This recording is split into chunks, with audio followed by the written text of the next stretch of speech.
السلام علیکم پیارے بچوں، کیسے ہیں آپ سب؟ امید کرتی ہوں کہ آپ سب بہت اچھے ہوں گے اور اچھے کام کر رہے ہوں گے۔ ہمارا آج کا سبق تھا ضاد۔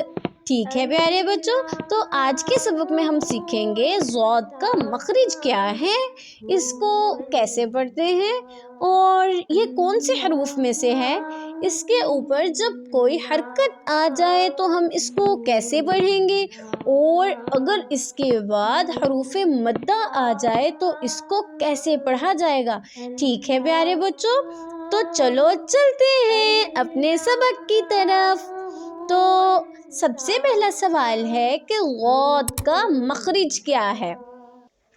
زبان کی کروٹ جب اوپر کی داڑھوں سے لگے، بائیں طرف یا دائیں طرف یا دونوں طرف، البتہ بائیں طرف لگے تو تھوڑا آسان ہے اور دائیں طرف سے لگا کر ادا کرنا تھوڑا مشکل، اور اگر ہم دونوں طرف سے لگا کر ادا کریں گے تو تھوڑا سا زیادہ مشکل ہے، لیکن ہم اس کو ادا کر سکتے ہیں۔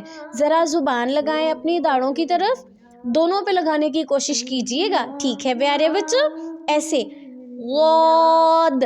ٹھیک ہے پیارے بچوں، اور اب میں آپ کو بتاتی ہوں کہ یہ کون سے حروف میں سے ہے۔